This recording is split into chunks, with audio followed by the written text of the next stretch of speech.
both of you on the show with us, and I'm really looking forward to hearing more about what we were talking about off. Special guest with us on the Week Project Network today. We have Michael E. Boyd and BurnEye Conkin. BurnEye, the Mad Alchemist. He's really nice.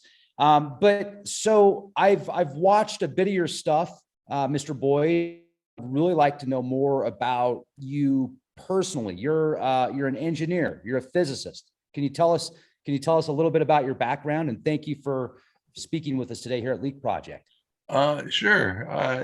I appreciate the opportunity to share my work and thoughts with you and the people that are listening and watching. And when I do my presentation, if you have any issues with the sound, please let me know, because I'll turn it up. I just sometimes have, because what I do is in my presentation, I'll have little videos embedded in my presentation slides. So, and in my presentation, I do have I do talk about my background, technically speaking. And but I put it in the theme of, like I said, nonviolent communication, and basically what I call compassion culture. Well, compassion culture is great. And you brought up a minute ago about how violence, it seems like, is normalized in our environment. And you turn on the television and it has an abnormally high level of violence in the television episodes and the scripting. It's very weird, actually. Well, it's actually it's like they do it like where you get to the climax where there's going to be like somebody's getting ready to hurt somebody or something or shoot somebody, and then they cut to the commercials. Right. Right. Cycle, right? They have to have that programming in the arm and the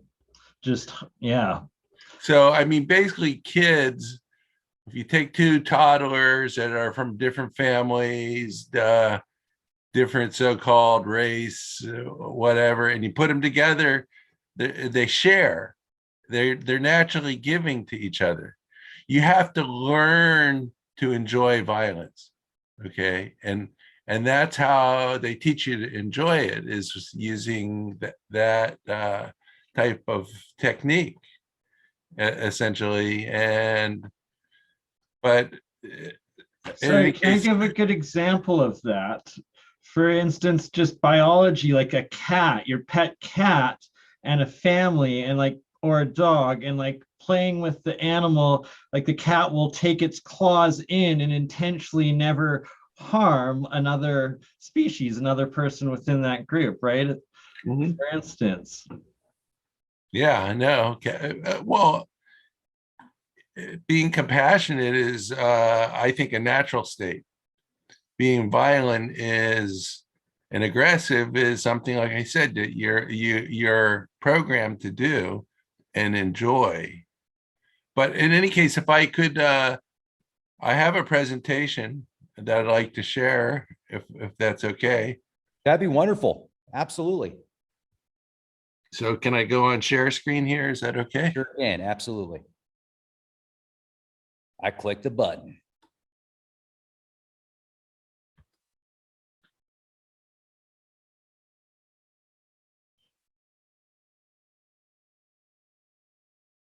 Okay, can you see the slideshow?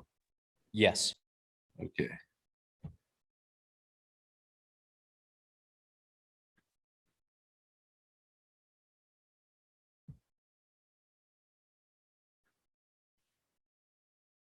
Anything that says reptilians and volcanoes, sign me up. Okay, so now I'm gonna go down here to, let's see here, just I'm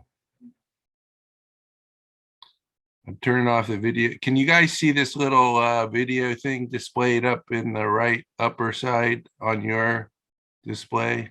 Not yet. Not yet. I just see the slide of the hypothesis for trans-dimensional earthlings. Oh, okay, cool. So let me see here.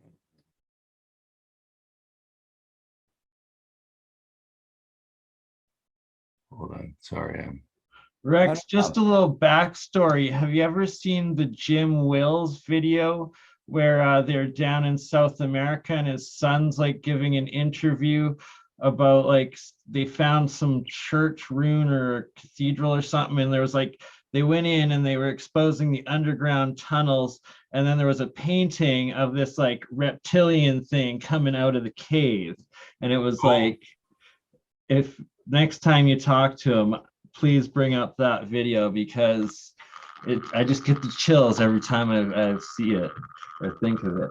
So yeah, I talk a bit about the reptilians and the whole reptilian conspiracy, and and I talk about the Greys.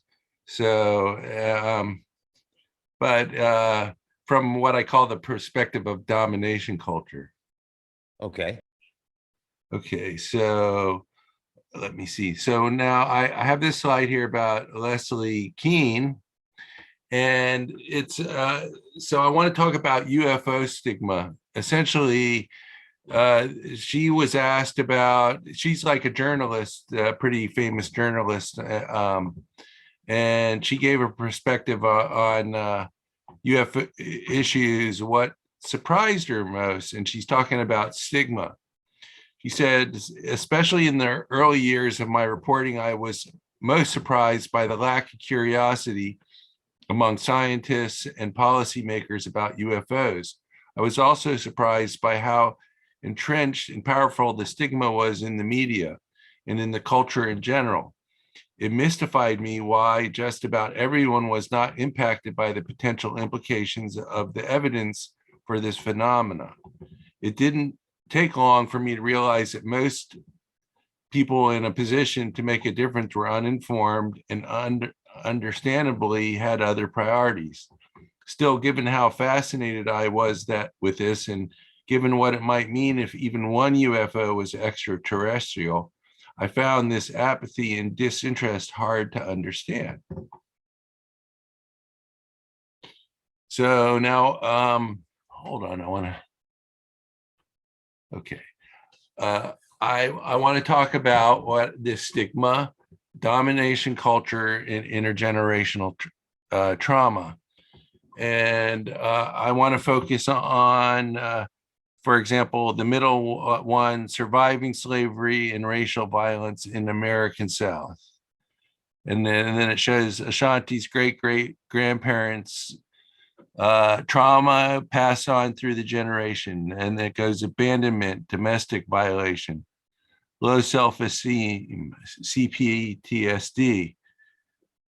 And then it shows this genetic thing on the side. It's called epigenetics. So basically, if you don't deal with it when you work on your trauma, you choose to not pass it on to the next generation. So if you don't deal with it, though, it's passed on through what's called epigenetics. Now, there's this guy, Dr. Marshall Rosenberg. He explains in Domination culture where we are taught to enjoy violence. Researchers and scientists who explore UFOs, ghosts, near-death experience, etc., experience the trauma of stigma. We discover that social stigma is a form of cultural violence that we pass on to our children.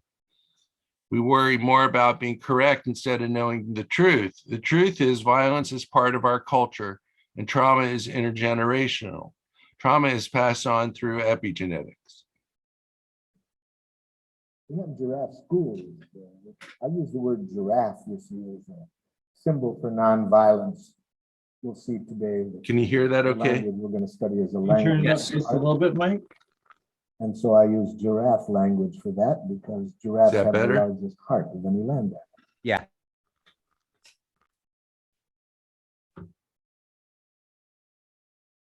Oh, Lost it. lost it. Sorry, folks. Oh, no problem. And what a synchronicity, wasn't it? Michael Dank in the Z interview you had yesterday, they were talking about this Sorry. quite in depth, I Have to think. pause Rex? it.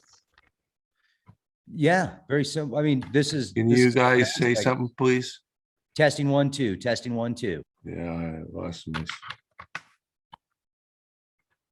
testing 1, 2, 3. Can you guys hear me? Yes, we can hear you, brother. Just the video's paused now. Yeah, I know, but we had sound up to that one point.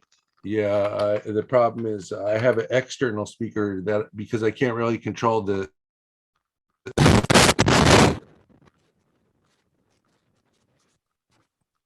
And we lost your volume.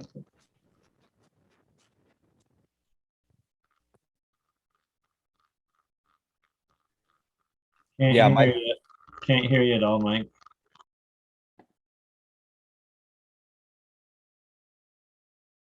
Ladies and gentlemen, stand by. We're having some technical opportunities here. We're getting the audio glitches fixed.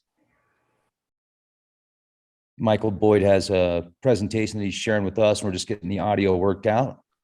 I'm actually pretty stoked that you're covering the epigenetic side of things because it's so key in trying to figure out this generational trauma and healing within societies. And Rex, I absolutely have to commend what you're doing with the different Indigenous First Nation groups around your areas and helping spread their culture and stories and work lately, man. It's awesome. Can you hear me? Yeah, we can hear you again, Mike. Okay. So now I'm going to play this. Let me see if it's loud enough. The problem is, you see, that's like the word giraffe is simple for non-violence. Can you hear that? Yeah. Study of the language of the heart. So I use giraffe language for that because giraffes have the largest heart. It is awfully quiet, though. I'm wondering if we could get, if Yeah, we could can amplify we that audio.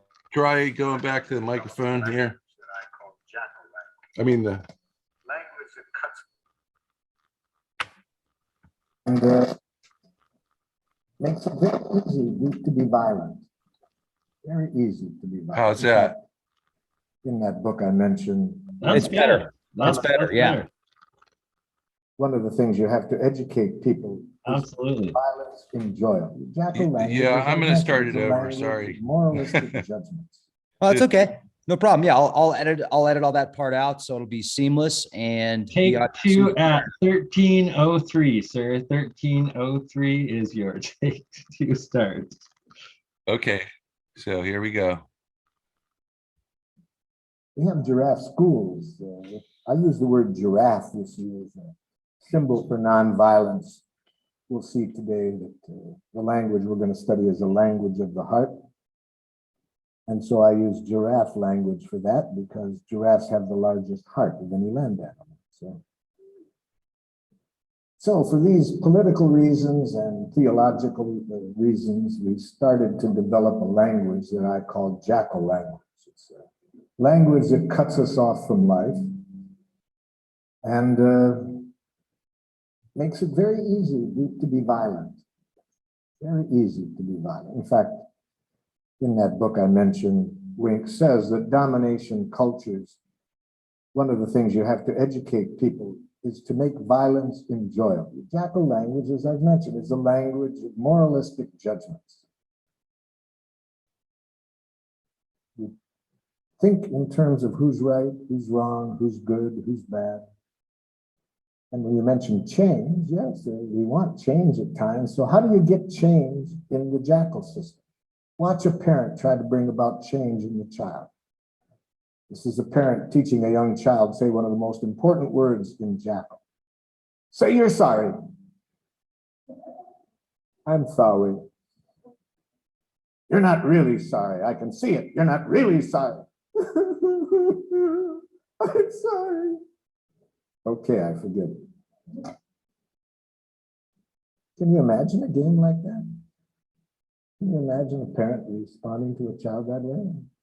And if a parent is going to do that to a child in their own family, what are they going to do to people from other cultures who behave in a way they don't appreciate?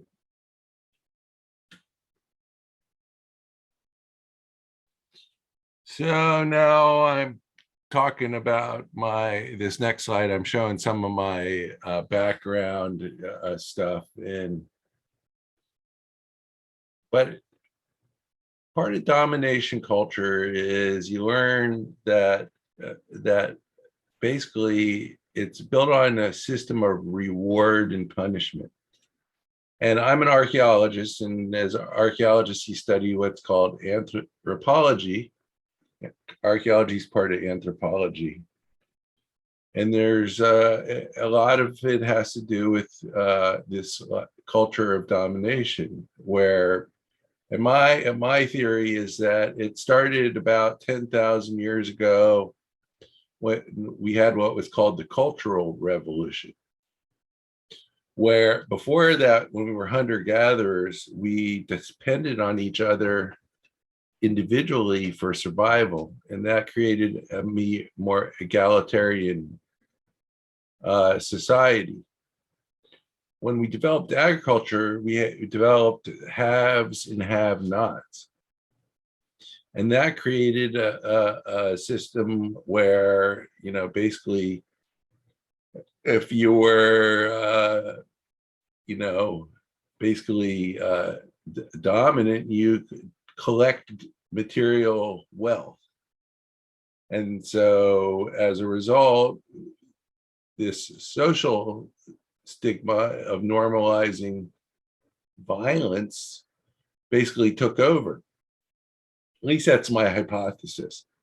Now, I also did this report for this essay for the Bigelow Institute for Consciousness Research. And in that, I was studying ghosts because I've seen ghosts. and as have I, my friend, as have I. There are certain places that entities, it's almost like there's crossovers and stuff. But yeah, that's I'll let you continue, please. This is absolutely fascinating. The actual scientific and quick question: what scientifically are ghosts referred to? Is it like exoplasm? Is it like consciousness, spirit, anything like that, or just ghosts? Well, a ghost, there's different kinds of ghosts. There's ghosts that are basically an echo in like space-time. So they go through the same pattern, they repeat the same pattern over and over again. And then there's ghosts that show intelligence. And what I think ghosts, and I've seen a lot of it for this research I did a lot of watching videos, and I see the ghosts doing the same type of things that the tic-tac did. So I think that basically my personal belief is that there's like this medium, what we call space-time. And when you death is a human construct. Let's just leave it at that. And I actually have an interview with a Gray here where he actually talks about it. But back to what I was talking about is this research. I was looking at this theory of mine about having, the agricultural revolution causing this social stratification and normalizing violence. So what I did is I looked at different religions. I looked at the Egyptian Book of the Dead, the Tibetan Book of the Dead, and the Mayan Book of the Dead. In both the Mayan Book of the Dead and the Egyptian Book of the Dead, they have what I would say reward punishment type thing. Especially the Egyptians, like they believed that you died every day and were reborn in the morning. And so you were judged every day. And then they had a like final judgment where That's the one we're most familiar with, where Osiris would weigh the heart of the person against a feather. And if they were found wanting, they'd feed the heart to a crocodile god. So I've read some of these ancient proverbs, and that's like I'm just listening from like my alchemy minded and like inspired research to hearing that you've actually researched all of these ancient works, and I'm so intrigued right now. So please do continue with this, brother. I appreciate it. cool. I appreciate it. So now what was really cool is I was studying the Tibetan Book of the Dead, and the Tibetan's basically nirvana is when you reach enlightenment, essentially you're in the void. It's the absence of everything. Which, and then I noticed that they have these like things when you die, like every day your family members are supposed to do certain like prayers and stuff. And I noticed on the third day, they were talking about what's called karmic delusions. Now, you know what karma is. It's like karma is basically the reward punishment thing. And so what they basically say is in the third day, you get rid of your karmic delusions.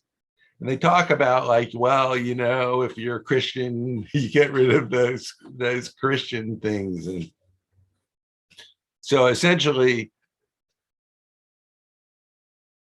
that's all baggage that you carry with you. And sometimes people don't deal with their karmic delusions and they become a ghost. You follow? Absolutely. I'm loving this. This resonates with the soul right here. I've got lots to say, but I'm biting my tongue until you are done, brother. So so what I have here is I have shown like on the left here, I show on the slide here, I show my work at Santa Barbara Research Center. And, you know, I worked in an environmental test lab. And then in the late 90s, I worked at an equipment manufacturer that made hard disk equipment. And you can see below here is my some of my patents. And device and method to generate and capture gravita magnetic energy. I've been reading that, like you read it 3 times over to fully understand the amplitude of it. It is like I look forward to future talks that we are going to have after this presentation, my friend. Cool. So I have this, I was looking, you know, I was thinking about karmic delusions and all this reward punishment stuff. And I found this award I got back in 1991. I got the best paper award for a paper. I was the co-author of it. It was before the National Institutes of Standards and Technology. And it's called The Effect of Dislocations on the Performance of Long Wave Infrared Mercury Cadmium Telluride PV Detectors. And you'll see my name is the last one on the list of Boyd. And the funny part about this is back in those days, they would, when these PhDs would make their papers for publication, they did their graphs and figures with pencils. And I actually bought a Macintosh. And so I knew how to make these like graphs and collect the data and make it into graphs. And so when the PhD saw that I knew how to do all this stuff, they all wanted me to work on their project. And so since I made the graphs for their papers, that's why you see my name on there. Nice. I feel that. So, but basically it comes back to karmic delusions. So now I want to talk about this intergenerational trauma. An example is abandonment. Now I'll start off with like we carry trauma. How this trauma we carry is a result of we learn from our parents how to deal with traumatic things. And we learn it when we're really young. Now, when I was 4.5, my mom took me to the New York World's Fair with my brothers and sisters. There were 5 of us. And I got lost at the World's Fair for like 2 or 3 hours. And I thought I was an orphan. Now, the reason I would think I was an orphan was because my grandpa, Vernon Boyd, he was an orphan too. And so I'm going to show you this. Your grandfather part of the orphan trains of that time?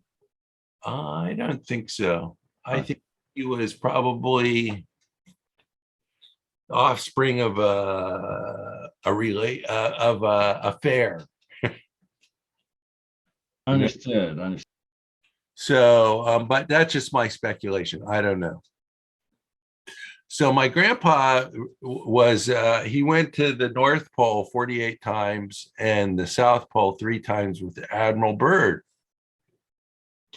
And he was in this movie, The Secret Land. It's from 1948, American documentary film about the United States Navy expedition codenamed Operation High Jump, to explore Antarctica and to evaluate its potential for military operations in 1946, with Vernon Davis Boyd, my grandpa, is shown here.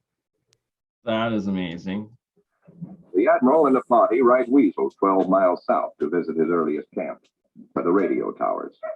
Little America the First, now 40 feet under the snows of 17 years. And above it, Little America the Second, 25 feet under the snows fallen since 1935. Captain Boyd, United States Marine Corps, ties on a safety line, while Admiral Byrd and 3 veterans of his previous expeditions watch. Boyd inches his carcass down the old ventilating hatch. It stood 20 feet in the air when it was put up 12 years before.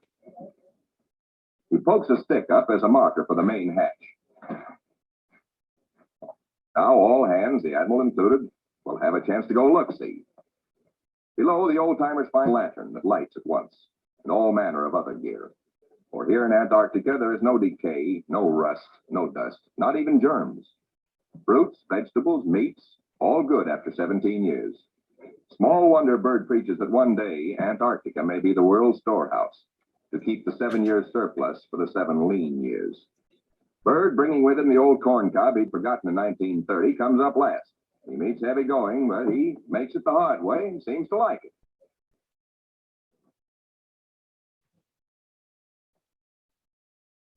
So now let's talk a little bit about the trauma. This intergenerational trauma of abandonment. My grandpa, he was famous, I guess. But when he was off doing all this stuff with Byrd, he had abandoned my grandma. No doubt the military traumas of that time. And so, and that's after the war too, to choose to go down there. Well, she was abandoned by him, and so my grandma couldn't take care of her 2 children, my dad and my aunt, and so she had to put my dad and my aunt into a orphanage for 8 years. And so, and I was researching for the, like I said, for this Bigelow Institute of Consciousness. I was studying my grandpa, and I came across this this colonel who was being interviewed about Antarctica, and he mentioned my grandpa.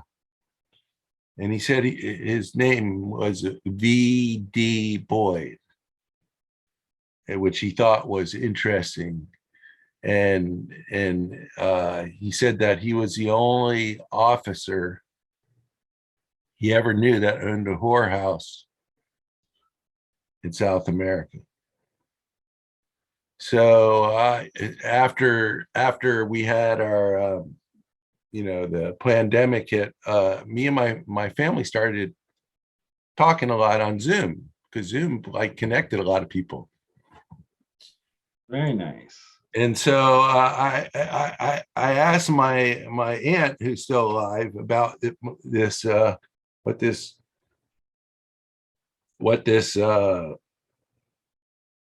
guy said was true about Grandpa, if she knew about Grandpa owning a whorehouse. And she goes, "Oh yeah, I knew about that, and that's why he wasn't allowed on the property. And he said, and your grandma and your grandma had a gun, a shotgun. And The lay so of the land back then. yeah, so basically he was persona non grata. But the point I'm trying to make is this trauma of abandonment. We can trace it all the way down to my grandpa and down to me. And so I carried that around for years, and I had to go through counseling and stuff. And I like basically blocked it out and didn't remember. And so it would like make me want to stay in relationships with people that weren't healthy, because I was afraid of abandonment, of being alone. So now, once I learned that, then it's what's called unburdening. Okay. And we all have this. We all have this. We're all dealing with it. And so it's important to talk about it, because like I said, if you don't work out your trauma, it carries over.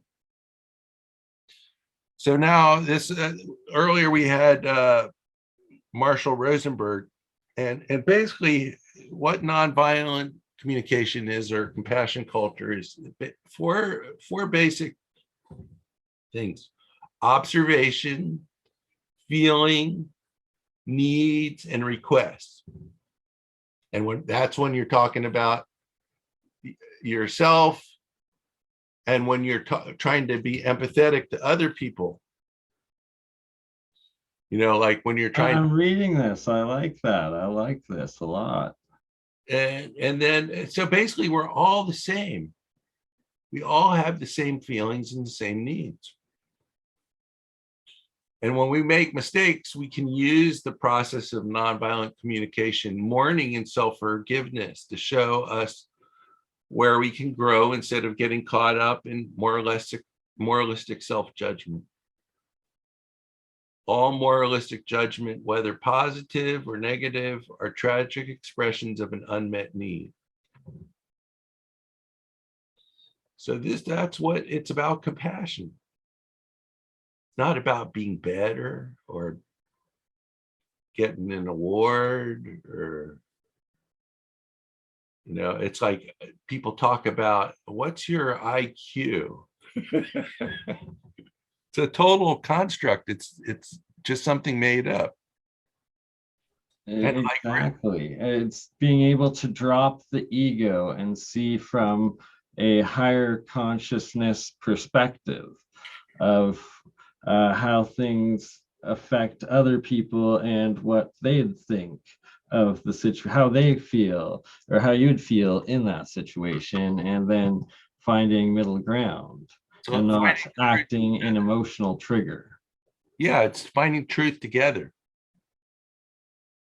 So let's see. I like to put these little it's a kid with another kid with a pencil, and he looks like he's ready to cry. And what it says is, when your dad shows up for career day and tells everyone He battles an ancient satanic cult of pedophile elites through memes.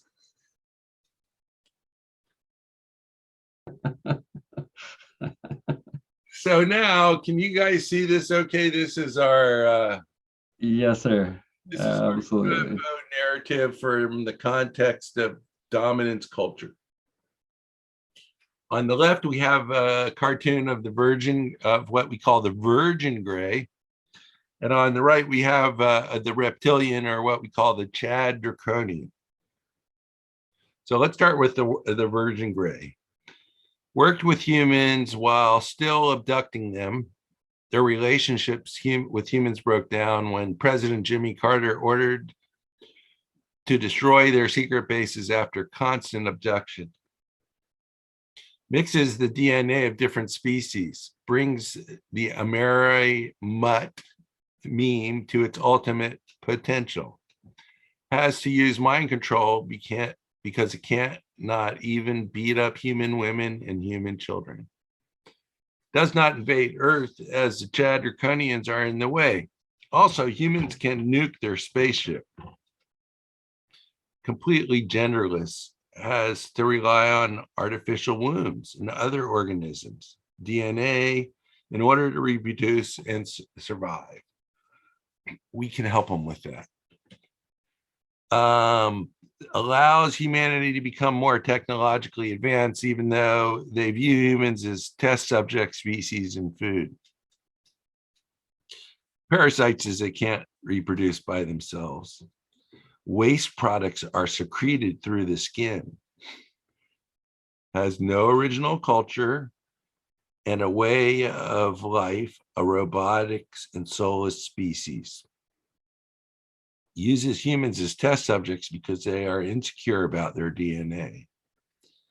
Held prisoners at Area 51, crash landed on Earth because they had a drug problem. Now, my hypothesis is the grays are time travelers from Earth's future. Now let's talk about the Chad draconians. I resonate with that, and it is also very similar in the South Park edition that they did of these gray blobs from the future that came and took their germs. But, so I actually kind of do resonate with this thesis myself on the grays being this blobbish gray from the future, possibly. Yeah. So let's say the Chad draconians, these are the reptilians. They spit out acidic bile and use sharp claws to kill their enemy. Blood rituals, cannibalism in mammal food. Looks like a walking dragon. View themselves as the master species, is a lizard supremacist. Female draconians can lay multiple eggs, has no problem with reproduction. Can shapeshift to avoid direct contact.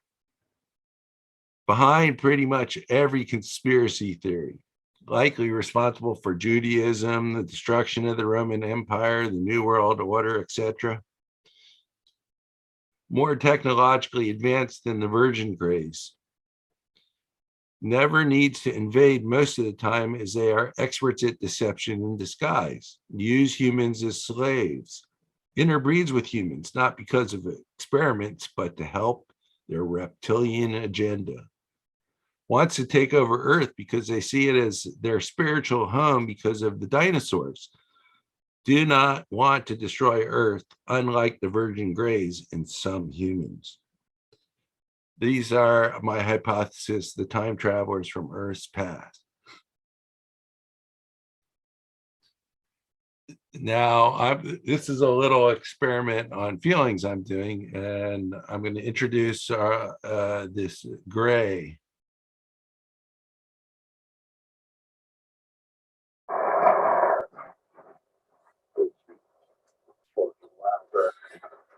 The draconian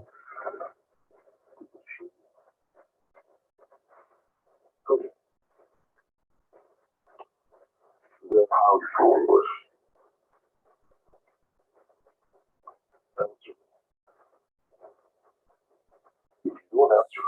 Only that it's true on other levels. Do you understand? So,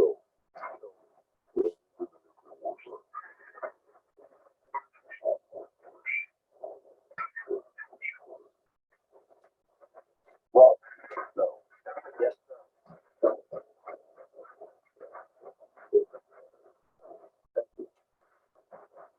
Okay, go. Now, go. When the war started.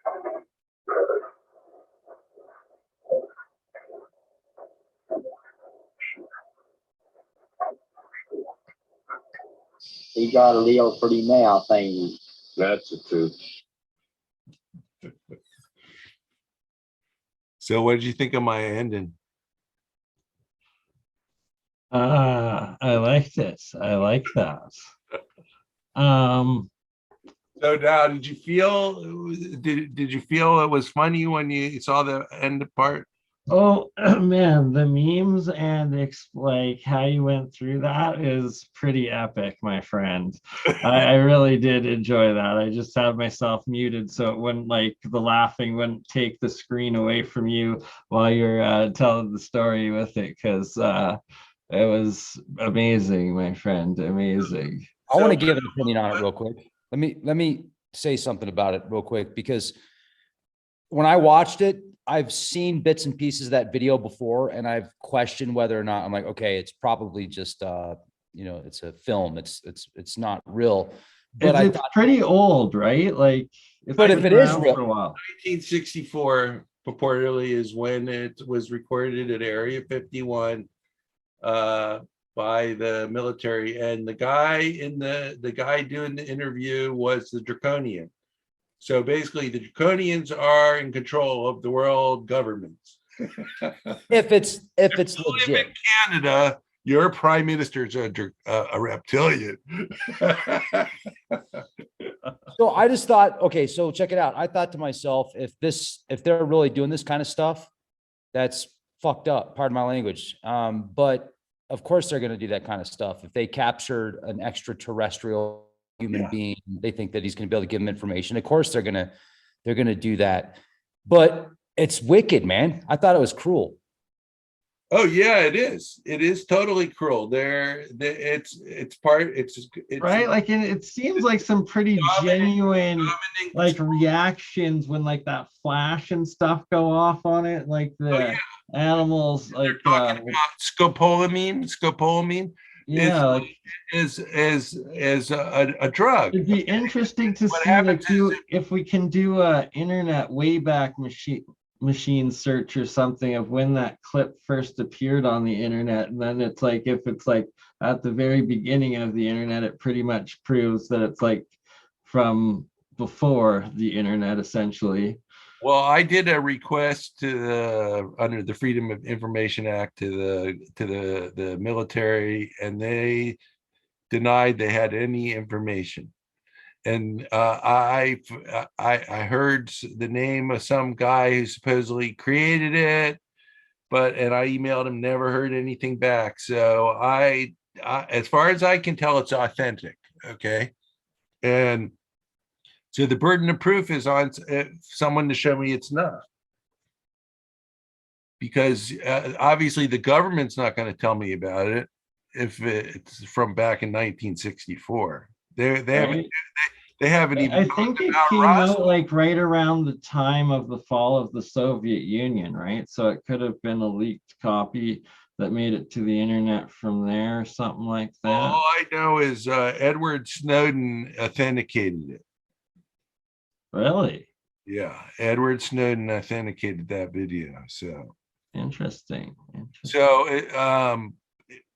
I think it's regardless. I've got more questions of, like, it said you had secret clearance, as well as I'm sorry, I guess, like, that you essentially probably never knew your grandfather then, hey? Or I remember my grandfather when I was a little kid, and he would give me silver dollars, and he was my. Okay, so he came back to, like, into the family later on, sort of. Yeah, thing, like, well, not when my grandma was around. yeah. Oh, No, for sure, for sure. So in any case, yeah, I do remember him, and he was like a hero of mine when I was growing up, but I didn't know he was such a scumbag until much later in my life. So Did you ever get the chance, or do you know of any family stories that he could have in regards to the so-called Admiral Byrd diaries of like the Hollow Earth or any of that? Like, did you know of any of him ever talking about anything like that, or of being repulsed in Operation High Jump, or any of that conspiracy stuff? I never talked to him personally. I just got it secondhand from my older brother. But essentially, Are there any family legends essentially like that you told anybody, or no? he was Not to your knowledge. so what happened is when he married his second wife, his second wife threw him out about 2 weeks before he died. He had the lymphoma when he died.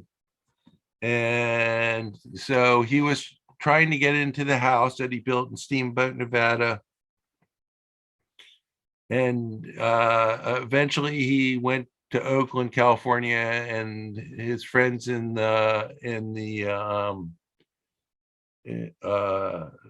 was a lodge member, a Masonic lodge member, and his friends basically took him to the Veterans Hospital, where he passed away. And then after he died, the house sat vacant for many years, and supposedly he had found some red diamonds in Antarctica at some volcano there. And so he had hidden them, and my that is absolutely fascinating. So basically when he died, the people came and started like digging in the yard and stuff in the house, and they went in, they like vandalized inside and were looking for, like pulling out the rafters and stuff, and basically looking for his so-called treasure. But they didn't go in the front yard, in the front porch, and there was like grass growing there. And there was this big dark dog that was like guarding it. And if anyone came, it would bark at him. So my older brother, it's like 1989, he went and he had an Instamatic camera, and he took some pictures of the dog. He took 2 pictures, and they're like the old Instamatic, and the dog disappeared after he took the pictures. And the pictures, when they were exposed, were of my grandpa, it's a ghost. And then after that, the ghost was gone. So, and me and my wife were traveling, and we both saw these pictures. So that's when I started thinking that, ghosts were real, a real phenomenon. Can I just pause and interject my own personal story? Growing up in Calgary, Alberta, Coach Hill, I'm right next to the Hart family, the wrestlers, WWF wrestlers, if you ever knew them. But I was friends with several of the kids of like Owen, sisters and brothers and whatnot, like the nephews, as well as like in the actual mansion itself a lot. And like that place is so haunted because it was a former Springbank hospital before it turned into this Hart mansion with like this dungeon and stuff. Oh, wow. And then it's like Tanya Hart, like my best friend, one of Smithy Hart's daughters, she told me like, be careful of like the one dresser mirror. And one time I was like walking in the middle of like the night, like leaving her place, like trying to like sneak out of down the like stairs and out the front without waking anybody, and like got a glance of that mirror and like damn near gave me a heart attack, saw this thing in there. And sure enough, another one of my friends at a party there, he fell down the stairs that was right behind this mirror and like almost died. He was like injured. And then I talked to him. He's like, man, I saw that ghost. And like, just like it's crazy. And then even my girlfriend Amber, she's Métis. She does a lot of lucid dreaming and like is kind of like empathetic into that spiritual realmish. And I drove her by that place, and sure enough, we parked. Speak of the devil, she calls me, as I mentioned her name. That's hilarious.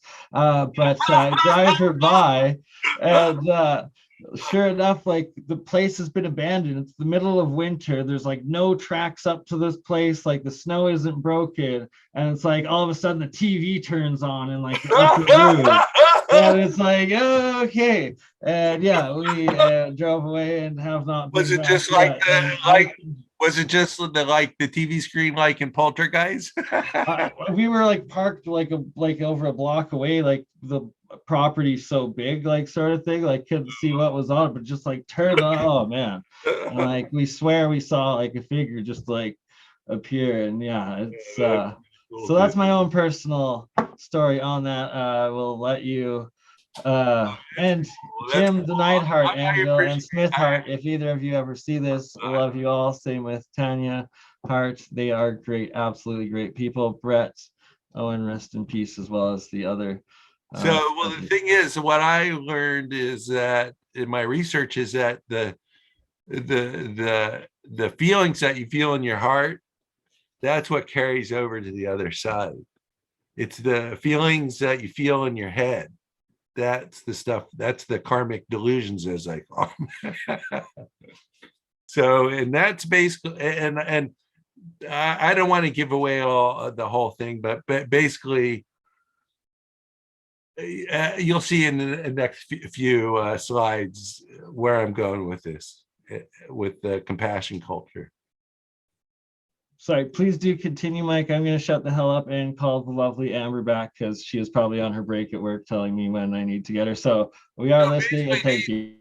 This slide is what I'm showing is an example of a UFO here that's going out into space. And this is, so when you're going into the medium of emptiness, this is expanded space-time.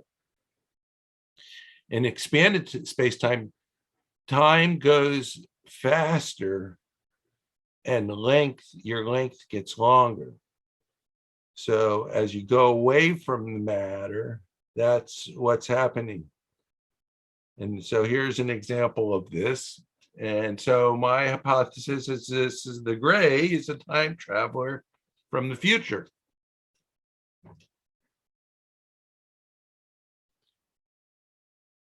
So now here's the gray on, this is the gray on morality and the meaning of life. This is where he's talking about really compassion. Okay, one last thing. What about morality? What do you think is your moral?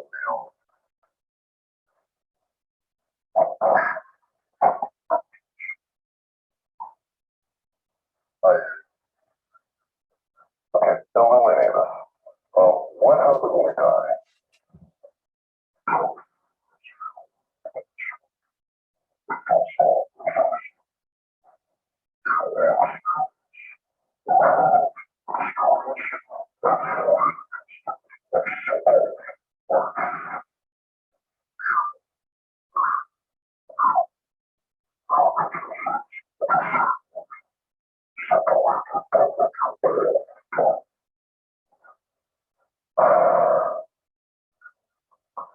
Okay, so let me get this straight. There's no death, and we all experience each other's lives, right?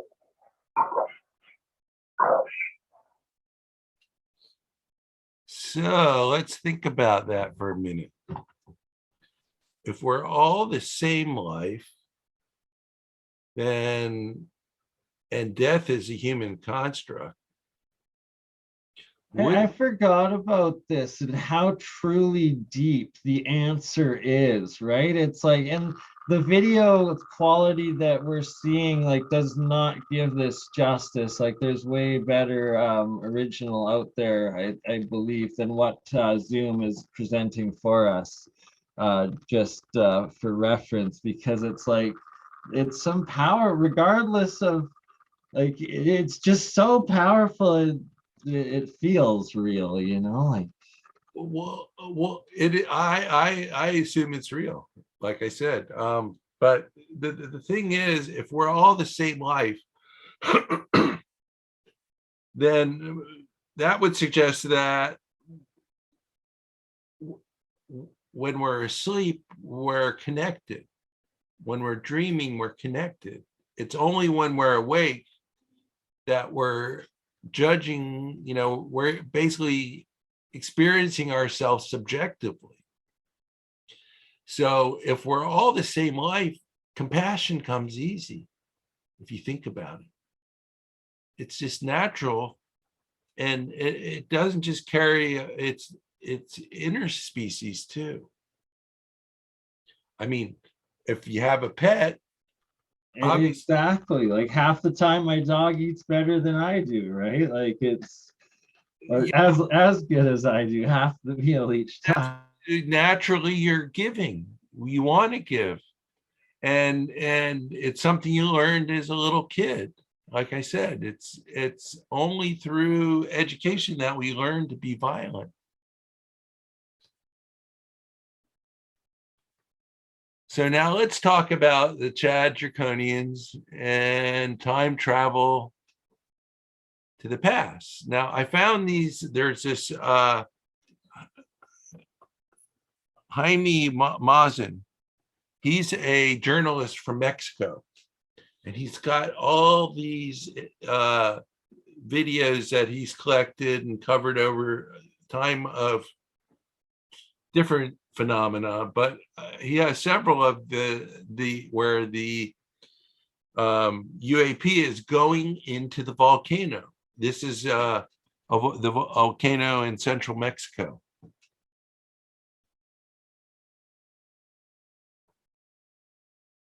The video is from 2013.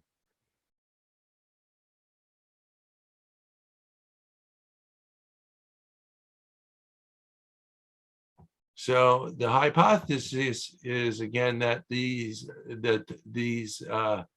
UAPs are reptilian friends, Earthlings. And this reporter, I've seen some of these works. That's like, there's not just this one. There's like multiples of them that he's caught over the years, right? Like I think there's like almost hundreds now, probably, of that exact same thing going on. Well, I like this one because it was close to sunset. There was still you could still see color. You know what I mean? Absolutely, good call. So yeah, but it shows the basically the principle of what's going on. So now I have this little video that talks about the reptilian. I love the emerald tree boa. I almost owned one once. I bought it at a pet store I worked at, and I was like raising it for 3 weeks there. The day before I was taking it home, someone stole it. Broke my heart. Such beautiful snake. Sorry, last time I interrupted. Okay. Reptilians are supposed reptilian humanoids, which play a prominent role in fantasy, science fiction, ufology, and conspiracy theories. The idea of reptilians was popularized by David Icke, a conspiracy theorist who claims shape-shifting reptilian aliens control Earth by taking on human form and gaining political power to manipulate human societies. Icke has stated on multiple occasions that many world leaders are, or are possessed by, so-called reptilians. Michael Barkin, professor of political science at Syracuse University, posits that the idea of a reptilian conspiracy originated in the fiction of Conan the Barbarian creator Robert E. Howard. The first appearance of serpent men in literature was in Howard's story The Shadow Kingdom, published in Weird Tales in August 1929. This story drew on theosophical ideas of the lost worlds of Atlantis and Lemuria, particularly Helena Blavatsky's The Secret Doctrine, written in 1888, with its reference to dragon men who once had a mighty civilization on the Lemurian continent. Howard's serpent men were described as humanoids who were able to imitate humans at will, and who lived in underground passages and used their shapachanging and mind control abilities to infiltrate humanity. Thank you for watching. That's it. That was awesome. That was Check awesome. out my meme, my last meme here.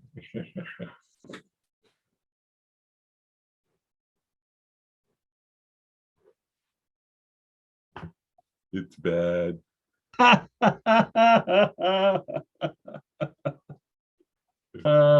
Yet another South Park. See, South Park's done it all. It's also a South Park episode, same sort of thing. Well, I guess that was the ectoplasm. This is different. This is good. This is good. I like that. Rex, you back? Okay, so that's it. That's So many questions. Where to begin? So first off, it says secret research. I guess, what can you describe about that? Because clearly you can't talk about what's his secret. yeah, all that infrared stuff that I worked on back in that time, it was all secret. Infrared. So it's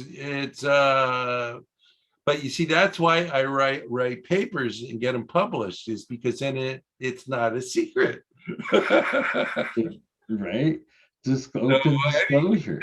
I have in my papers I can talk about, like with my patents. That's why I get patents, not so much because I think I'm going to get boodles of money in royalties. It's so that I can talk about it and not worry. Very good reference, and absolutely the secret sauce, right? You know.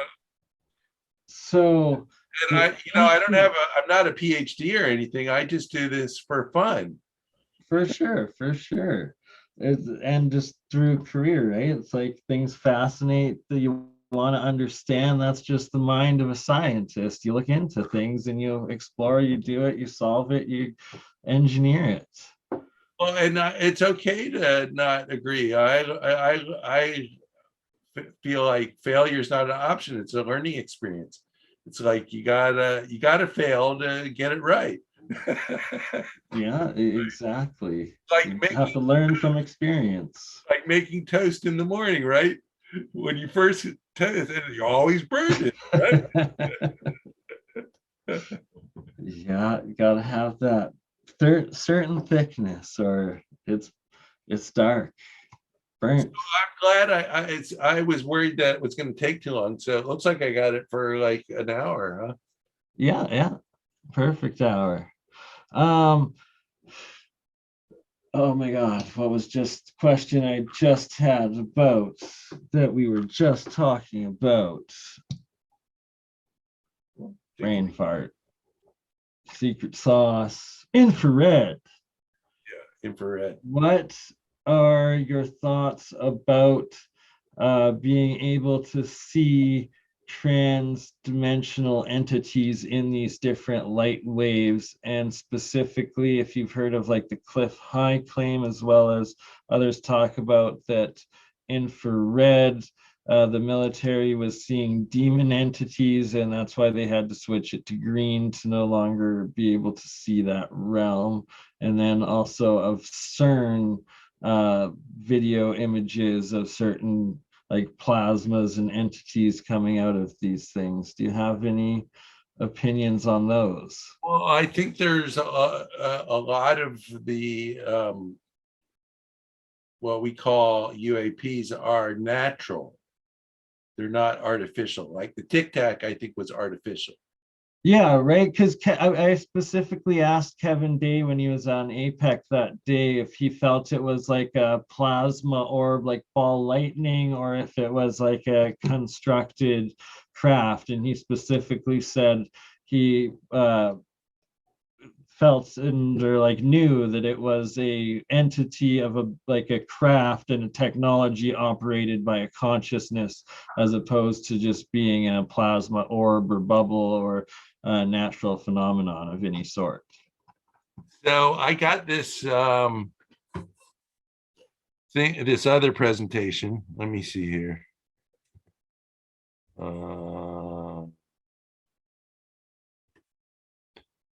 If you want, I'll go ahead and share that. Yes, please do. Here we go.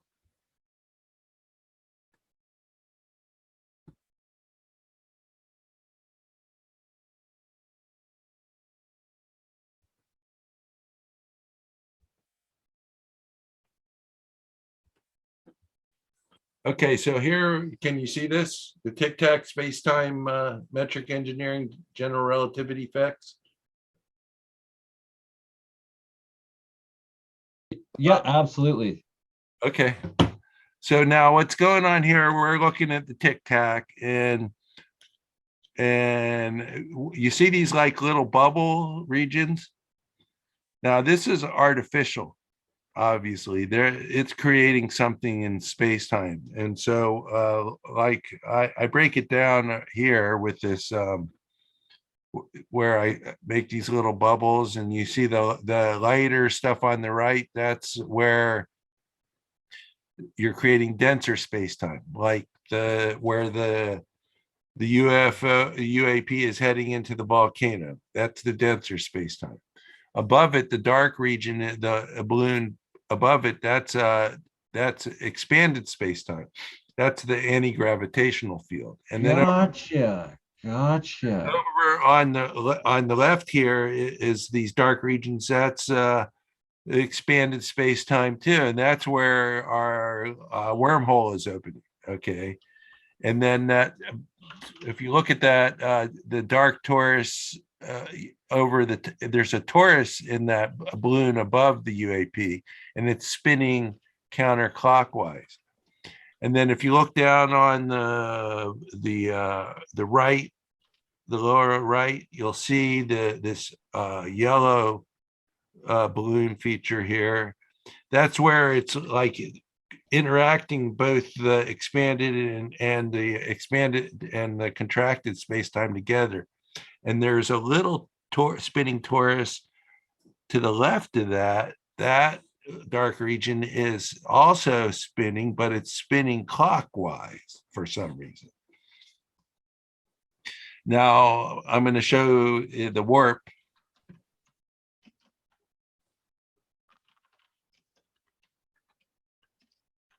And you see how it goes over to the left there, and it stretches out.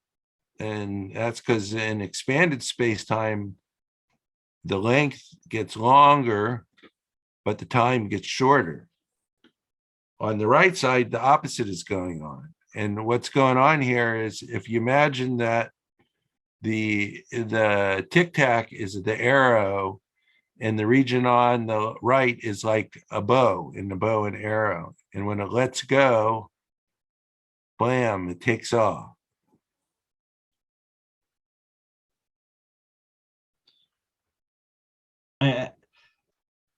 Man, this is so fascinating, and you've hit a part in my brain of this footage I've got myself of some of my electrolysis experiments, and this one form of bubble that comes up, and it on high quality recording, or milliframes per second, I guess it is. It catches it, and it doesn't pop. It actually just shoots up. Like when it bursts out of the water, it just shoots up, and it looks almost identical to how you're pointing this out, and just. Okay, so now what I have here is this frames from the tic-tac where it looks like the tic-tac is hitting the aircraft with a pulse, and when you see that crosshatch pattern when it brightens, you see a crosshatch. That's the readout on the back side of the detector array. So it's heating up behind the sensors, not in front of it. That's why you can see that crosshatch pattern. And I know about that because I used to make these things. So some made that tic-tac feel uncomfortable. Well, didn't they send out the fighter to record it right then? So now I'm going to talk a little bit about coronal mass ejections and solar flares, because in a solar flare, the photons of electromagnetism reach the Earth in 7 minutes. In the coronal mass ejection, a wave of protons follows, showering the Earth in a relativistic speed proton flux 3 days later. It takes 3 days to get to us. That's because the gravity travels slower than the speed of light. Gotcha. So now That's something that always like perplexed my mind. So one of the things that they found is that a day before one of these solar flares and CMEs happen, the radioactive decay rate changes on the opposite side of the Earth from the sun a day before. Now it's That's weird. It's the future pushing back. Yeah. So now that's what this is about. Thunderbolts project at thunderbolts.info. For many years, a scientific controversy has been brewing far from the spotlight of mainstream media. How constant are physical constants? For decades, the scientific consensus has been that true constants, such as the speed of light and the gravitational force, remain unchanged over time. But in recent years, more and more evidence has challenged this assumption.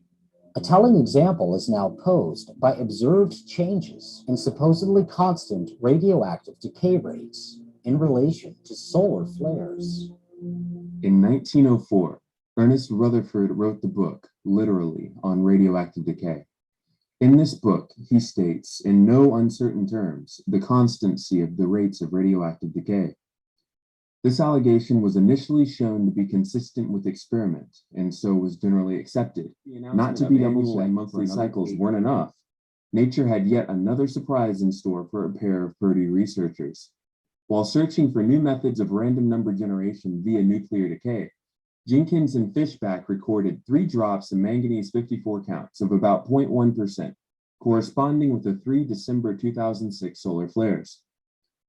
One of the effects that was discovered was on the night side of the Earth, the radioactive decay decreased roughly a day before a flare appeared on the sun. And this effect was noted a number of times, so it was reproducible. The question then was, how do we get an effect happening on the other side of the Earth, on the night side of the Earth, away from the sun, being registered through the Earth? The Purdue researchers who discovered this correlation initially tried to avoid speculating about this problem and published just the correlation, but their submission was rejected on the grounds that there was no known mechanism for radioactive decay counts to decrease in anticipation of a solar flare. Being forced to come up with a mechanism, they were later able to publish a paper where they suggest that a massive increase in solar neutrino production prior to the flare is responsible for the decreased counts. The reasoning is that the neutrino weakly interacts, and beta decay is via the weak force. Unfortunately for that theory, it was already established in 1998 that variation is present in substances which alpha decay, which is via the strong force. Neutrinos can't be the effector. So are there better explanations to be had in an electric universe? The point is that all matter is connected in the universe. All of this suggests that it is much simpler than the neutrinos. It is this direct connection between all matter in the universe. And if quantum theory is telling us anything at all, it's telling us that it's due to resonant effects in matter, so that the atoms that are disturbed on the sun leading up to a solar flare, that disturbance, that change in the resonance of those atoms is available to radioactive atoms on Earth. In other words, this direct connection can invoke a change in decay rate. That's pretty cool. I do love the Thunderbolts project and everything they've been doing, and then especially the Sapphire project through the Electric Universe guys and the cold fusion work. They're awesome. Okay, so now I'm going to talk about these 4 UAP videos that were recently authenticated by the government. And so what I have here is the Apache UAP video, and there's 3 UAPs in it. And if you look at the far field image, you'll see, if you notice, the little circle on the left is where the UAPs are approximately located. And yeah, I hadn't even know this existed. Thank you, like, for bringing these up, man. Like, this is awesome, even more. Now, and this is from helicopters from the Apaches, 3 in 1. And so this has, but what most folks missed is there's a tornado shaped thing over to the above and right of the thing. So what I did this report with this other guy, Steve Leah, and basically we said that, yeah, it's these aerial phenomenon, this UAPs appear as warm spots on the IR imager. They appear flying in formation, breaking formation, flying in loops, colliding with each other, defying all known capabilities of any craft we know. But we think it's natural, and you'll see why. So here's the far field. You'll see, look for that vortex.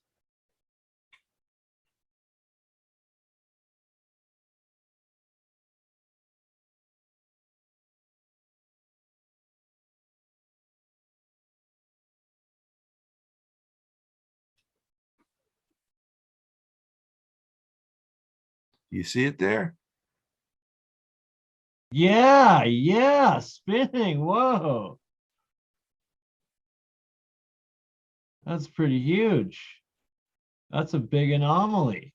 Yeah, well, that's space-time metric engineering right there. But it's natural. Okay, so that is absolutely fascinating discovery, Mr. Boyd. So now here's some close-ups. You gotta look closely of the 3 UAPs. They're basically 3 vortices that are intersecting. You can't really see, they're hard to resolve, but you can see them there.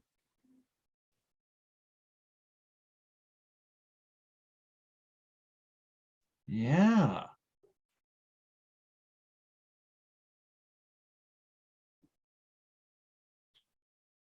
That's interesting. Okay, so now what we did is we took those little the little dots and we looked at them close up. What we did is we inverted the image, you know, like a negative, and then we cropped out the regions around the circle.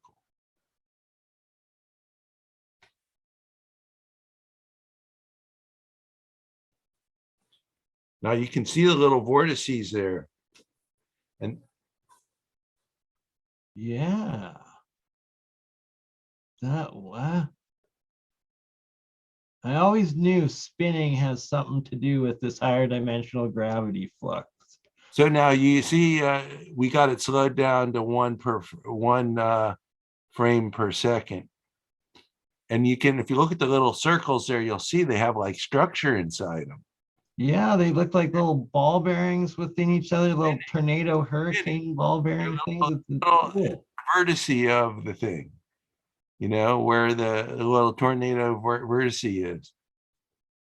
Yeah. But you can see they disappear too sometimes, like that one, they're gone because that's not like something that's artificial. I think that's natural. Yeah, just the toroidal shape and spin of the universe. And Well, no, we were talking before about the CME, the how it made a day before you the could. future, yeah, yeah. It was like, okay, so on this one, it was November 6th when we saw the 3 UAPs. On November 7th, the CME occurred. And I found that out by looking at the spaceweather.com and putting that date in there. You see that there? That's pretty interesting. I wonder if Large there's hole, a pattern. a large hole in the sun's atmosphere is turning to face Earth and it's spewing a stream of solar wind towards our planet. That's what the headline was. So, I mean, this is obviously something natural. Or could be utilized from it too, right? Have you seen Nassim Haramein's like research with the black hole within the star and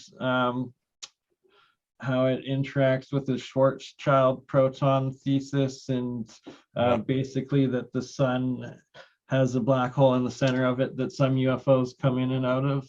Oh, well, well, I think there's one in the center of our Earth too. Yeah, his Schwarzschild proton also thesis also states that there is one inside of the center of the Earth. I don't know about Schwarzschild, but I know that it's all protons. Protons are what power everything. So yeah. So now I'm going to talk about this A10 Warthog FLIR. It's one UAP. You see in this image, it's black, and then now I had problems with this video before, so let me know if I lose you when I open this up. Okay. This is the actual original video. So can you see my yeah, I can see it clearly right now. Okay. I'm opening the video. You see the blue screen? No blue screen, still the A10 Warthog flare. Oh, yeah, no. So you're not seeing the, so I got to stop share. Then I got to reshare. It's all about sharing. Sharing is caring. Where is it? Bottom screen, share screen. Middle of the. Where is it? Are you looking for your video? Yeah, I think I got it right there. Okay, here we go. Yeah, yeah. Okay, here we go.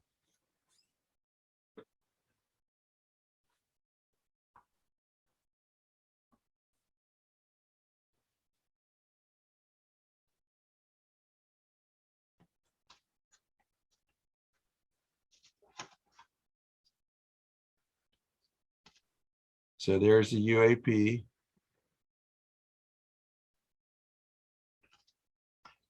Yeah, so that one looks more like what might be called a Foo Fighter from like World War II times, essentially. Hey, less of a tic-tac.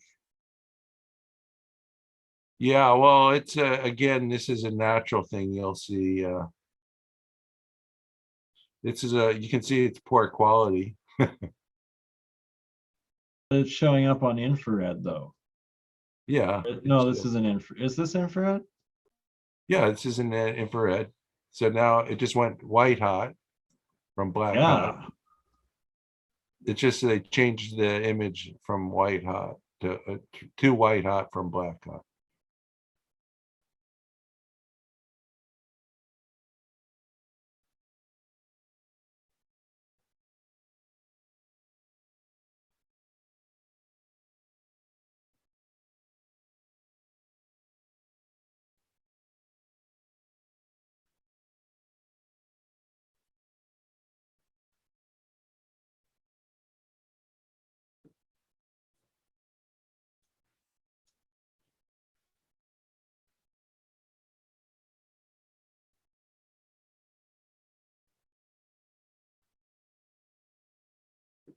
Pretty crappy video, huh? Yeah, it's just jumping all over the place.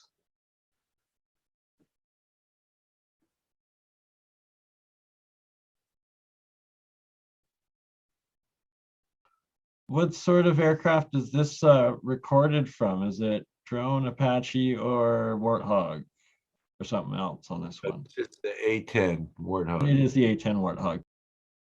Yeah, so I'm gonna stop it because That's why such crappy quality, because it's an older ground attack aircraft. there's an explanation. Okay, sure, I'm gonna stop. Okay, now let's go back to the PowerPoint. Where are we? Right there. Okay, so now we'll go to the next slide.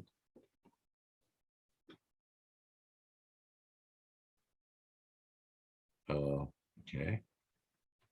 Why isn't it advancing?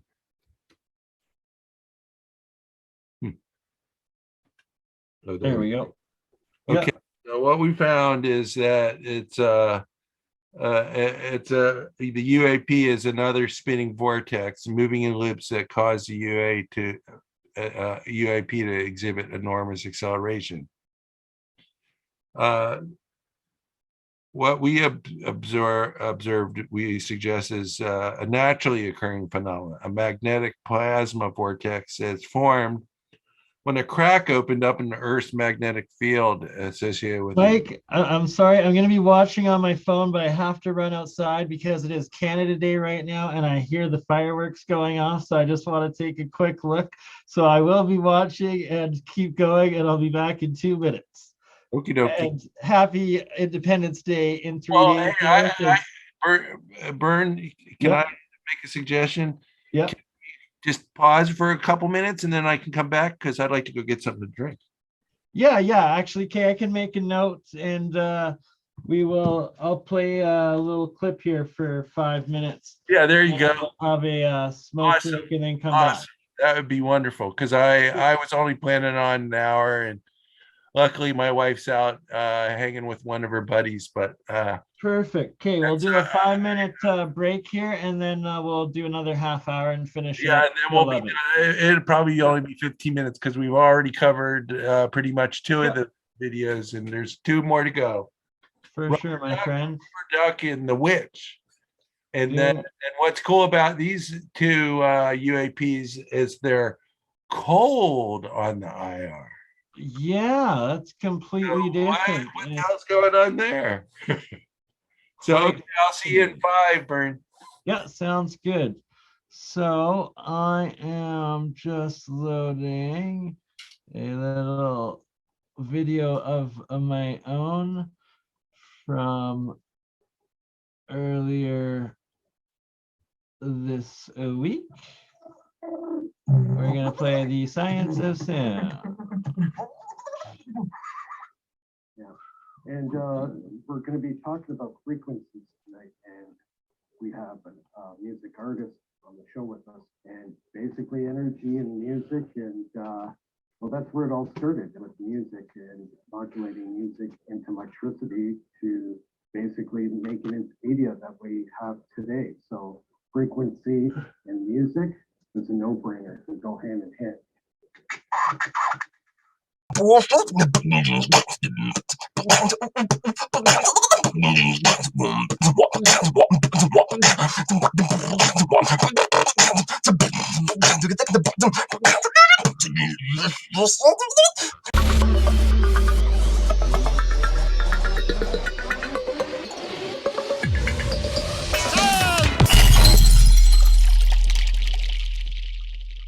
The resonant frequency of the Earth is 432 hertz, and all music was written and played in 432, but it was changed in World War II by Himmler, I believe. It was behind it, and they changed it all to 440.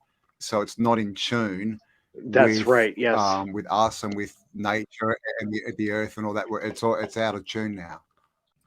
And so the picture I have up right now is one of Walter Russell's, and it's showing the octave scale and how the octave scale goes through chemistry creation, through geometry, through sound, through light, and through color. But I mean, it's always been one of those things I've never really focused on whenever I tried learning piano, like the black keys, why are they there?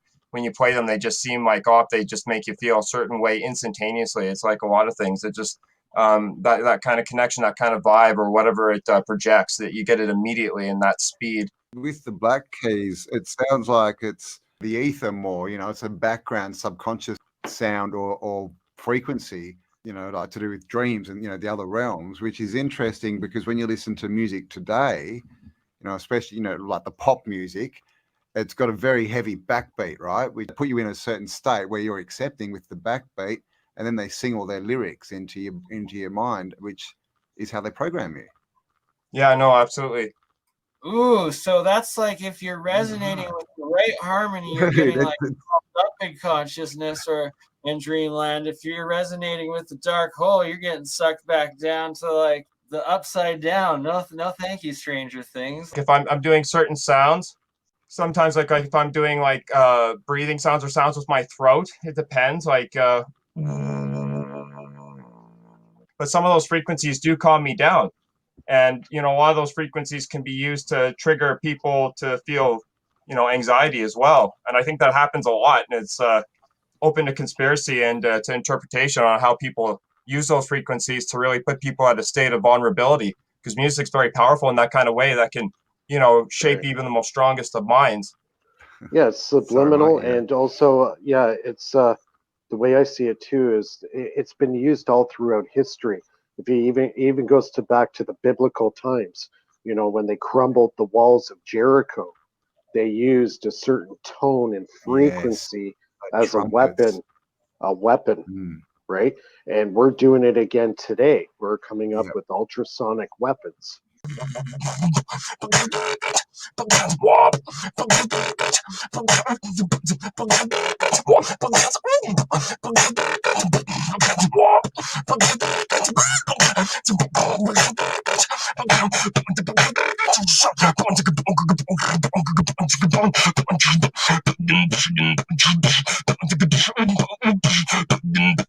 Vibrations is important. It's what makes people feel a certain way.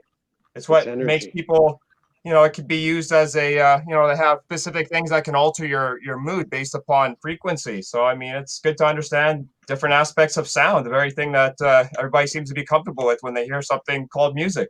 Yeah, that's a good thing. You don't be out of tune. Think about that. Sound.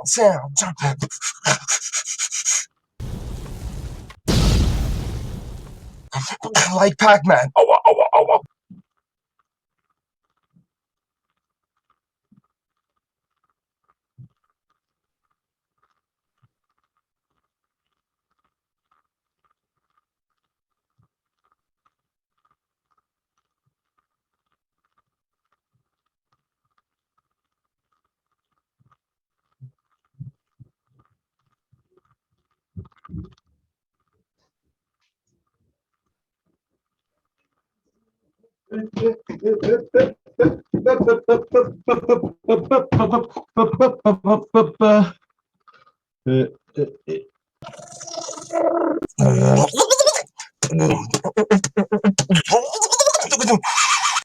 Yeah. And sorry about that. All right, I guess I'm back. Rex is absent, as is Mike, so I will keep everyone enthralled for the next few until Mike gets back here. I did just email the link, Jeremiah, to you if you want to join, as well as to Faraday Research if you guys got a couple questions for Michael Boyd before we end this off here in 20 minutes. We'll be doing a question period as soon as Mike gets back. There's some fascinating stuff there. He's showed that disclosed that his grandfather was quite the celebrity and was featured. Even the reporter listed him off by name, that his grandfather Boyd was going down that Antarctic tunnel next to Admiral Byrd. And that's I could only imagine, essentially, that Mr. Boyd, you have the best chance within your family of confirming or denying the rumors of the Admiral Byrd Hollow Earth journey and diary. And do you mind speculating on that at all? Well, if my hypothesis about the reptilian overlords is correct, then it would make sense that a volcano located in Antarctica, where my grandpa got them so-called red diamonds, that would be a time portal to the past, and that the rumored reptilians that are there that supposedly worked with the Nazis, right?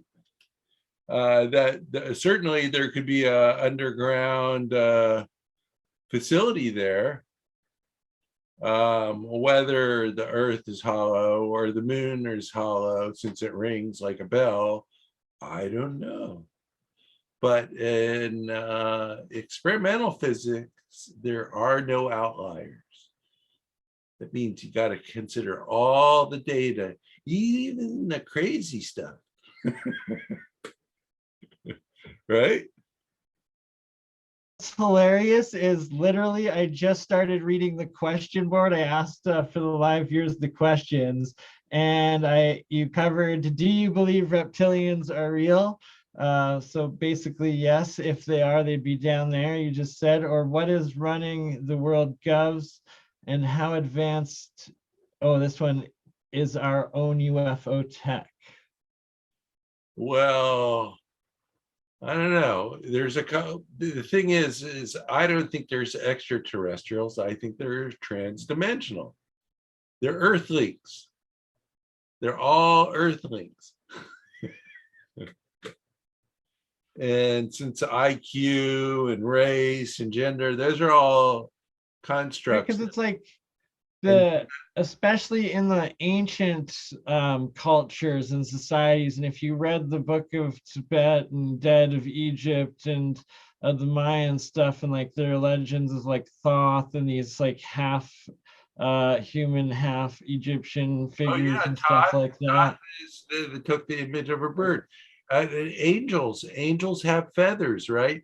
If you've got a pet parakeet, that's a dinosaur. I actually had 2 Red Lord Amazon growing up. Sadly, they both passed. My parents had them before me. They lived into their almost 50s, but I had them for most of up just until a couple years ago. But the parrots are phenomenal, amazing, definite dinosaurs of animals. And that too. I still have a red-eared slider turtle. I have Tyson the turtle. A turtle is a reptile, but it's cold-blooded. It's not warm-blooded. So our birds are warm-blooded, aren't they? Yeah, birds are warm-blooded. That's what dinosaurs were. Dinosaurs were warm-blooded. They move fast. Okay. Dinosaurs were warm-blooded. I don't think I've ever heard that. That would make a lot more sense, though. But as are birds. Would it be okay if I finish up my little presentation? Because of course, absolutely, Mike. A short time window, because the natives are getting restless. I told them that they were going to have TV dinners, and they are fair enough, feeling dissatisfied with that. So I need to whip up something for my family, because it's almost 10 o'clock at night. Oh, of course. Okay. So say hello to the little ones, and thank you for letting Dad spend the time. They're not little, they're big. Okay, here we go. So we're talking about the A10 and how basically it's a spinning vortex thing again. So now, I got to start the slideshow again.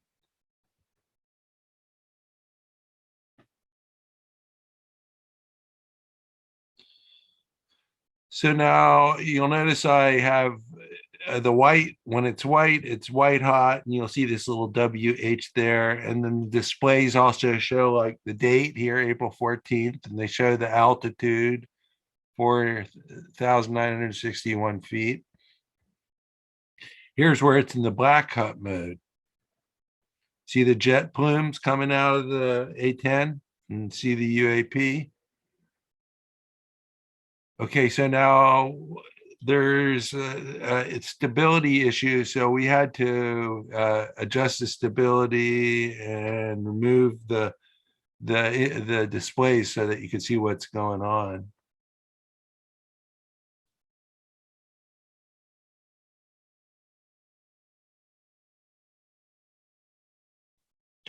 So when we do that, what we noted is that there's like, it's like each frame stacked in the helical oscillation motion.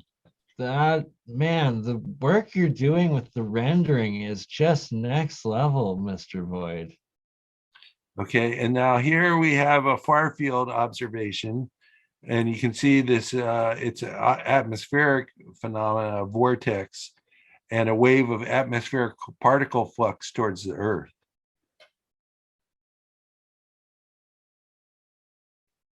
Yeah, I can see almost like, looks like some light pillars and stuff amongst it. Okay, so now we're going to look at it in the near field, and we can again see the magnet. It's being buffeted by surrounding wave of particles interacting.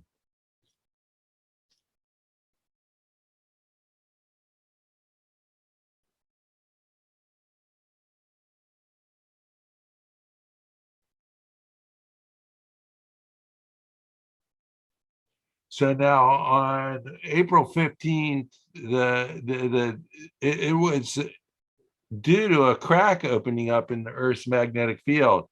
And so again, I went on spaceweather.com and I put in that date, and this little graph here below, you can see it has this like window about an hour and a half, 2 hours, where it says B sub Z tilted south for 2 hours, opening a crack in the Earth's magnetic field. So just think of that crack in the Earth's magnetic field is letting in all the proton flux from outer space. There's no shield there. So that's why you saw them particles in the background. Or if how they got it. Oh, I see what you're saying. I see what you're saying. But is that how they traveled to get in, right? If it was from the sun, crack in the atmosphere, so there was no magnetic shield. And at the same time on the sun, there was a sunspot. Yeah, right. You're putting that all together. That's amazing science right there that you've got. The Solar Dynamic Observatory, you can see these sunspots or islands of magnetism floating on the surface of the sun.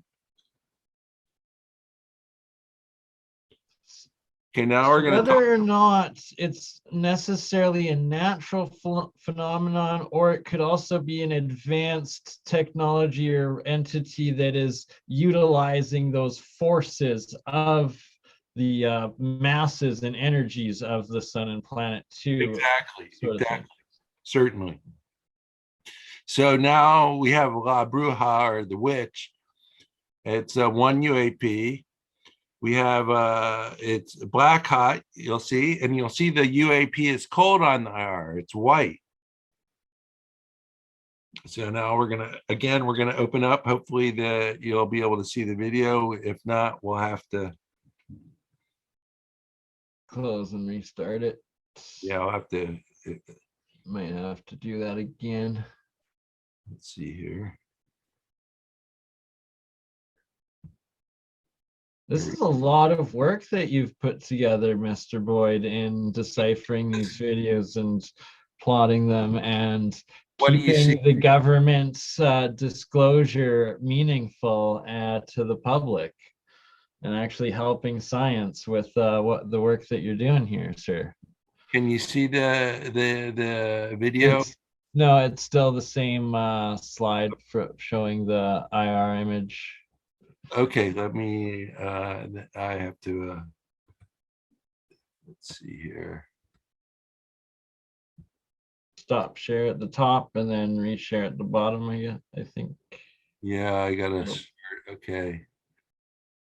Let's go stop share. And then reshare.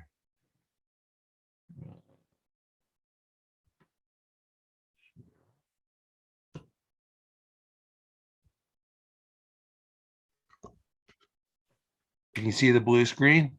You gotta, it's showing the file folder right now. Okay. Still not working.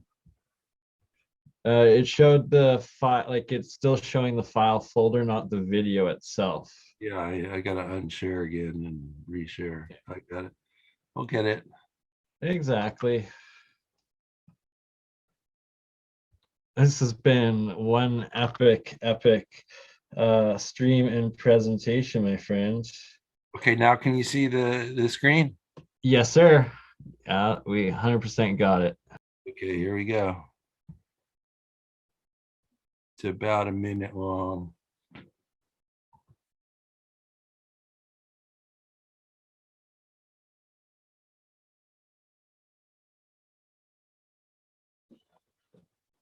Okay, remember, black is hot. Now you'll see some cows, so I'll point out right before the UAP shows up. Good old cows. Okay, there you go. There's a UAP. This one's close to the ground, eh? So this kind of looks like ball lightning-ish, like something that you've seen along the ley lines that make the crop circles. See the cows? Yeah, yeah. Fly straight over them. Are walking compared to how fast the UAP is moving. That's important. Yes, absolutely. That's key reference. That's not ball lightning, though. Definitely not. No, it's something else, but it's definitely cold. That could be a ghoul or a ghost. Or cold fusion. Right? Yet another type. Yet another type. And I'll let you finish up, and then I will bring up my alchemy electrolysis. That is going to be a whole nother episode I need to get you for. But yeah, okay. Let's go back to the video, to the presentation.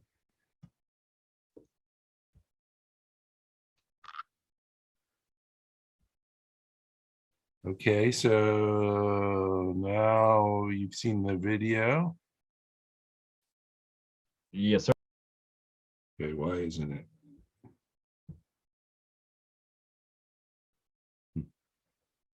There we go.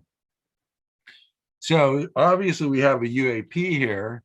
The location of the UAP in the vicinity of the grazing cattle provides a perspective on the size and velocity of the UAP. Steve did some imaging analysis on the effects. The cold temperature is unexplained. The slow velocity and indifference of the cattle to the nearby phenomena suggests the feature was benign. On as far as the sun goes, the sun was blank, no sunspots, but we didn't see any CMEs or anything. The question is this naturally occurring or artificial, manufactured? Because it's so slow, maybe it's a balloon or something. So now here I've got just those frames with the cattle, so you can see how fast this thing is moving. It's not that fast. Yeah, it's a complete different type of entity, UAP distortion. So when we look at the far field, we saw these weird images showing up. And Steve was suggesting, yeah, well, if it's artificial, these guys are trying to mimic the lightness of kind of like ghosts. You'll see. Next few slides. Here's another one. Whoa. That's some creepy, ghostly sort of entity things. Look at It's that. almost what you see like in the cave paintings. Yeah, look at this one. And Rex, are you here? Because like this, like that looks exactly like what Rex constantly sees in the caves around his place Cool. in like Colorado, Utah, like all the different maybe not that. geoglyphs, but Okay, so now here's the last one. I gotta finish up though because I gotta feed the people. yes, sir. He should be back any minute because it is the end. Okay. We're probably gonna have to stop share again to see the. No worries. Hold on, open up. Once the next one we'll do on StreamYard again, Mike, and we'll be able to preload a bunch of the content and stuff like that ahead of time, so it'll run more smoothly. Okay. You're gonna need that to stop pretty soon. Mom's making a mess. Okay, I saw that, and that was amazing. You did. Nice. Cool. Okay, so now I'm gonna have to I figured you'd be watching in the background somewhere, as I usually do. Don't have to have the oh yeah, this is awesome. Zoom, but the yeah, like just on the phone and whatnot. It's awesome.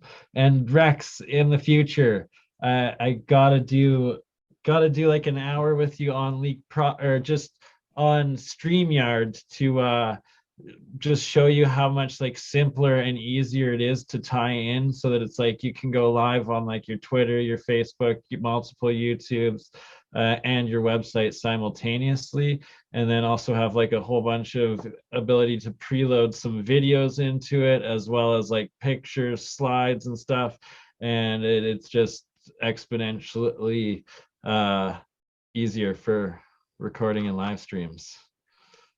Yeah, but Bernie, I keep telling you, man, the reason I've put $50,000+ into the website is so I can do the shows. No. So it's that you could do, it's that only like half hour or an hour has to go. Michael's got to feed his family. Let's talk about this later, bro. Michael's got to feed his family. Sorry. This video to work. Okay, can you guys see that video?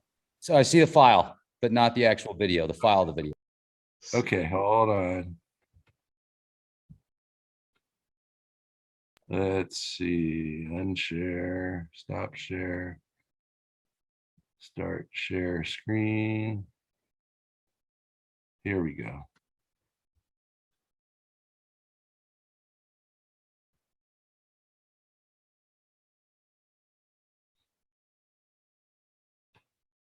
I think this is the one I already showed, isn't it, Bernie? Yeah. Yeah, but let's see it again. I mean, this is incredible. The one What is with it, the 30 cows. feet off the ground? How high is it off the ground? You got the wrong one open. Okay, hold on. Got to go back to the PowerPoint and. Well, while you're pulling that up, Michael, how high off the ground was that UFO? Like 30 feet off the ground? It wasn't very high, no. Wow, that's wild. It's almost like it was looking for a cow. It was like scanning right. the cow. I was like, did it? It looked like it almost paused momentarily around the cows, or like went up or something. I was like consciously thinking, like, how is it interacting around those cows? Yeah. One Well, just turned the mutilated all of a sudden. Like the cow is didn't. this the moment? Okay, let's try this now. I think I got it right this time. Okay, can you see the video now? Uh-huh. Okay, so let's go 20 point.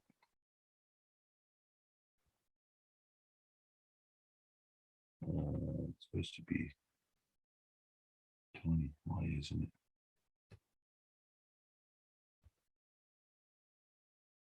it? Okay, I started a little 20. No, I want to get it to the right point so you can see.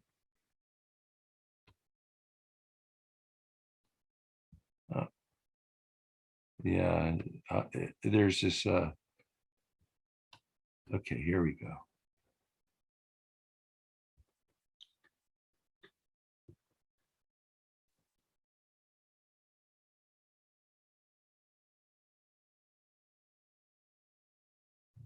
So this is before it comes into the image. That's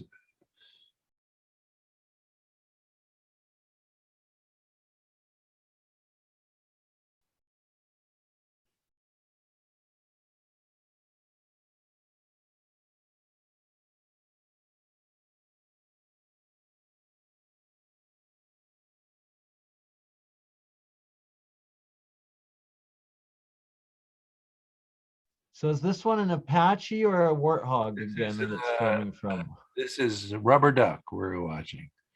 Okay, so now you're going to start right about now. You're going to see some cows. See the cows there? Now the rubber duck's going to show up right now. There it is. See it? Oh yeah, yeah. The rubber duck, I get it. Weird. Yeah, it's weird shape. It's cold. And notice that when it goes over the white stuff is the snow down below. And the black stuff is the warm stuff. So the cows, remember the cows were black because they were It warm. kind of looks like the Jetsons head, like that robot, like like the it's so Lincoln, but not at all what it is. Not at all. I'm just but basically that's you know, it's pretty much the same thing over and over again for like another 30 minutes. So no, like that potentially I could see as possible super advanced military drone technology testing that one, but like because it's nothing like the tic-tacs. I think it's natural. So okay. That and it could well be even more right. It's to me, it looks like a ship. To me, it looks like a craft, a drone of some type that is clearly above most people's pay grade because it's completely, it's not sending any thermal and they're using super high-end FLIR technologies. So that to me looks like one of the tic-tacs, man. But you can see like it's got a little tiny antenna. It's got some antenna. Yeah, thing. right.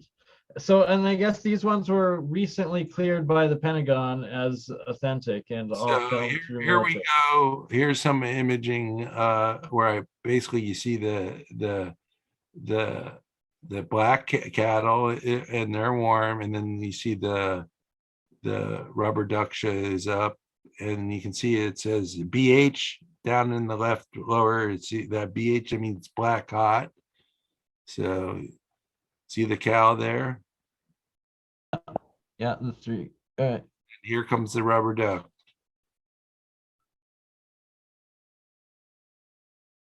Right, it's like it's almost got a little bulb that's separated from the main like cylinder cigar shapey-ish, like bulby. So here's a far field image, and we see these topographical features like it's like these little, there's magnetic anomalies that you can see as it travels over the surface of the ground. It's kind of like magnetic field effects associated with the surface topography of the underlying terrain. That's really fascinating. Sorry. Why would you? Oh no, that's okay. My bad. Why would you think that this is natural though? Well, I'll show you in the next couple slides. Okay. Okay, so on November 23rd, when the UAP is due to a coronal mass ejection that occurred on November 24th. And it says the southern hole is open in the sun's atmosphere and it's spewing solar wind towards the earth. So now this is the second video you've shown out of these UFOs that have been confirmed recently by the Pentagon that has a solar flare the day after or the day before that these happened. The day after this was observed. And it's because, like I said, there's a pre-signal from the sun the day before. It affects as that one scientist suggested It's it has to do with the vibrational effects, because space-time vibrates. It's not like light. Light goes in a straight line, but space-time goes in a spiral. Oh yes, it's always in that spiral, the vortex. So it's that it's either that it's a natural coming from the sun, like space weather is what you're saying, the cause, but it could also be that a conscious higher technology or beings have also used this masses and energies of the sun and planet interactions for the appearances. Like a lot of energy. observing UFOs with thunderstorms and stuff. Please, I'm having the Okay. mob on myself. Okay. And I'll you're be like done. an hour- Family is hungry. My, Thank you. my time window is closed, folks. Well, thank you. Thank you for being a guest on the project. And thank you for all that you do. I'd be honored to speak with you again. Yeah, it was fun. I just wish I had more time. Absolutely. We will do it again. Me and Rex have been talking in the background that we'll try to arrange a panel of other renowned ufologists in the scientific realm that we can do an epic episode on. Okay, Thanks, well, Michael. Thanks for having you guys. Thanks for having me. Gotta go though. See you, brother. Yeah, Take care, for man. sure, Mr. You're Boyd. awesome. Thank you, sir, and thank you for sharing your family story as well. Oh, cool. And no problem. Thanks. I'll email you. That drama, dudes. I'm hanging up right now. Bernie, love you, brother. Talk to you Love soon. you as well. Guys, have a good one. Rex, I'll email you my notes for editing everything. And thank you all. Much love and respect. See you on the next one. Be the change you want to see.